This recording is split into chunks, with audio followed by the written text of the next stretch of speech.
Olá, pessoal. Nesse vídeo nós vamos fazer uma breve introdução sobre o CSS. Nós vamos ver o que é o CSS, quais as vantagens de utilizá-lo, vamos ver a sintaxe básica das regras CSS e a partir daí nós vamos avançar no conteúdo. Então vamos lá. Então, em primeiro lugar, CSS é uma sigla para Cascade Style Sheet.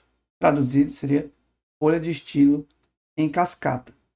E essas folhas de estilo, elas descrevem a aparência e a disposição das informações em uma página web, diferentemente do HTML, que descreve o conteúdo, que estrutura o conteúdo. Com CSS a gente vai mexer ora com a disposição, quando a gente fala em termos de layout, e de toda forma não está, isso ainda é falar de aparência, que é o principal aqui. Então layout e aparência é o que a gente vai tratar com o CSS.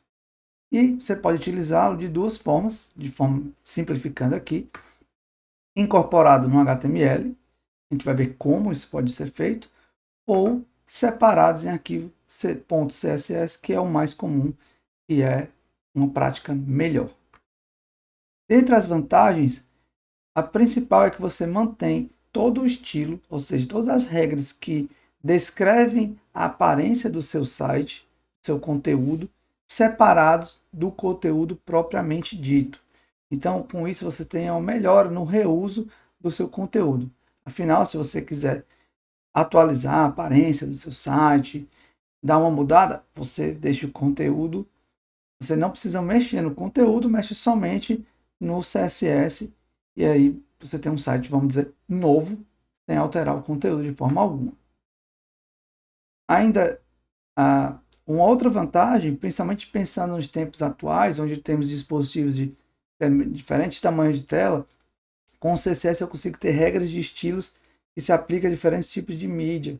Pode ser um celular, pode ser um tablet, pode ser uma projeção, enfim, você consegue manter estilos diferentes para dispositivos diferentes. Por exemplo, quando você vai imprimir, você tem a opção de criar uma regra de estilo para impressores. Aí você remove partes do site que não são úteis na hora de imprimir.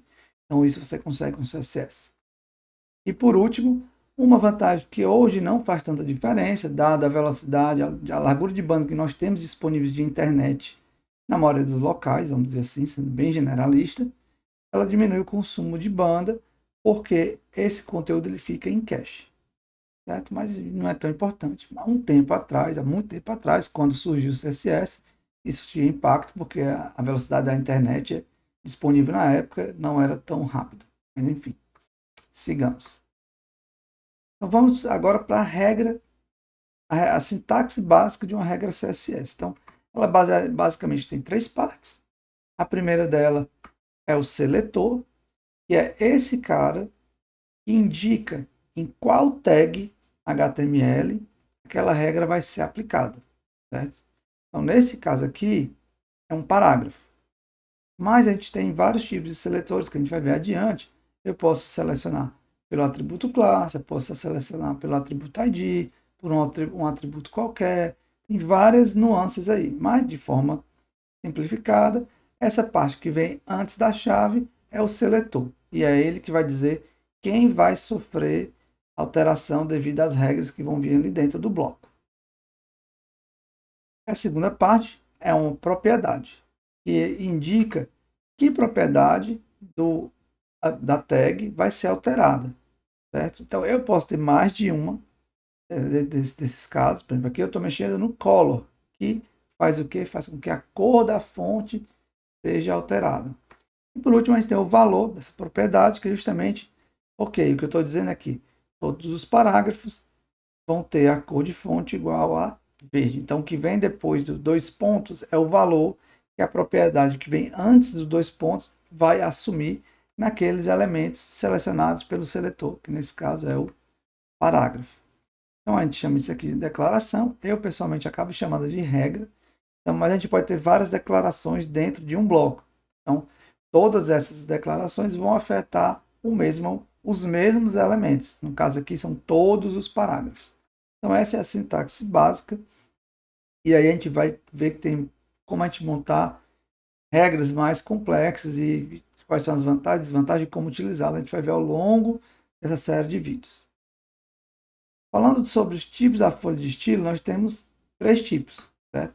Folha de estilo externa, e nesse caso as regras são descritas em um arquivo separado, no arquivo CSS, e você, para utilizá-la no seu documento web, na página HTML, você ou usa a tag link, que fica dentro do head, e aí você indica onde está esse arquivo, ou você faz usando o arroba import. Dá no mesmo, o mais comum é usando a tag link. Nós temos também a folha de estilo interna. Então essa não fica no arquivo separado, ela fica no arquivo HTML, mas ela não está misturada com o conteúdo do site, porque ela fica dentro da tag style no head. Então todo o conteúdo do site está dentro do body.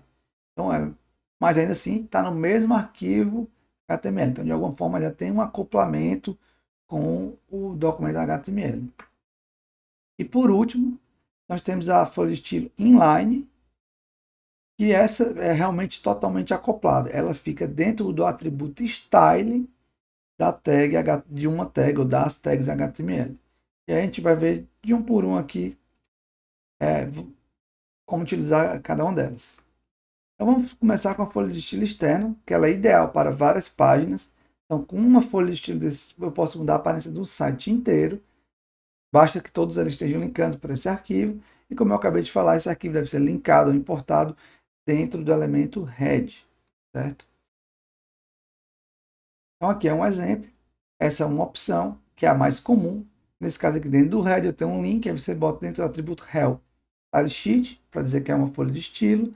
Type text CSS, também você tem que colocar. O href para indicar onde está a sua folha de estilo. E o media, ele diz qual é, em que tipo de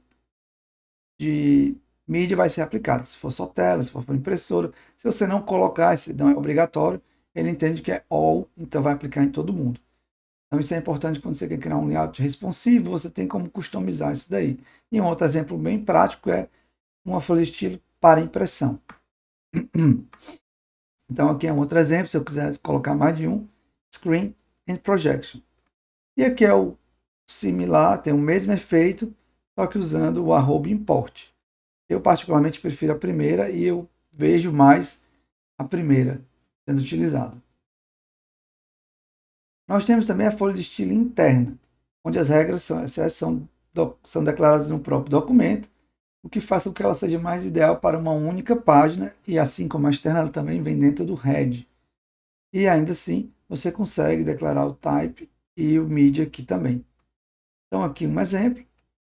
Então veja que em vez de usar eu não tenho mais o rel aqui, nem o href, mas eu continuo tendo o type e o media, e aqui fica dentro do head também, já as regras diretamente, enquanto no outro estaria no arquivo separado. Por fim, folha de estilo inline, que elas vão se declarar dentro da tag HTML. Então, ela tem um forte acoplamento. Então, se eu precisar alterar, eu vou ter que ir lá no conteúdo, e por isso elas são mais limitadas, certo? Alguns atributos, por exemplo, você não consegue dizer qual o tipo de mídia que vai ser aplicada essa regra, já que ela está direto no HTML. Então aqui eu vou dar só um exemplo envolvendo um parágrafo. Então tá vendo que eu tenho um atributo style e aí tem uma regra CSS. No caso aqui duas, o color blue e o background color yellow. Então veja que ela está realmente bastante acoplada. Então pessoal, nesse vídeo introdutório era isso que eu queria falar. Vamos a seguir ver mais sobre os diversos seletores que podemos utilizar. Então, fique aí e não perca o próximo vídeo.